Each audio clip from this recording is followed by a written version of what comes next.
Sementara itu pemirsa, atas aksinya masak rendang dari satu ekor sapi, Willy Salim, konten kreator muda ini akan dilaporkan ke kepolisian oleh aktivis Palembang karena sudah mencoreng citra kota Palembang. Saya mau beli sapi satu ekor, yang paling besar di sini. Buat apa? Saya mau masak rendang. Konten kreator Willy Salim akan dilaporkan ke Polrestabes Kota Palembang oleh Aliansi Aktivis Kota Palembang karena kontennya masak rendang dari satu ekor sapi dalam waktu dekat. Laporan itu dilakukan karena konten Willy Salim telah membuat opini liar berkembang di media sosial dan merugikan masyarakat Kota Palembang. Adi juga mempertanyakan izin dari pelaksanaan acara yang dibuat oleh Willy Salim di BKB. Apakah ada koordinasi dengan kepolisian? Apakah sudah memiliki izin dari pihak kepolisian, baik itu pihak kepolisian ataupun dari dinas terkait untuk penggunaan acara di Benteng Kota Besar.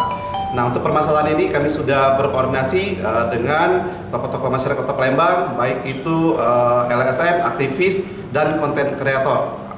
Jadi kalau memang benar acara tersebut tidak ada surat izin, maka kami pastikan acara tersebut ilegal dan layak untuk dilaporkan ke pihak yang berwajib. Aktivis Kota Palembang juga menolak Willy Salim untuk datang ke Kota Palembang karena kontennya yang sudah memalukan warga Palembang. Hal ini sudah mencoreng nama baik Kota Palembang dan kami tegaskan hari ini kami menolak Willy Salim untuk datang kembali di Kota Palembang.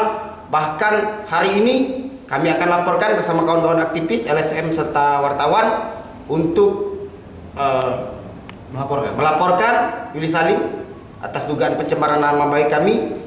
Kota Palembang tercinta, bukan hanya Kota Palembang, banyak warga-warga kabupaten yang tinggal di Kota Palembang, Sumatera Selatan yang sudah tercemar nama baiknya. Willy Salim sendiri merupakan seorang konten kreator muda yang sudah membuat banyak konten video di akun media sosial maupun YouTube miliknya dengan jumlah pengikut puluhan juta. Ilham Wahyudi, PAL TV.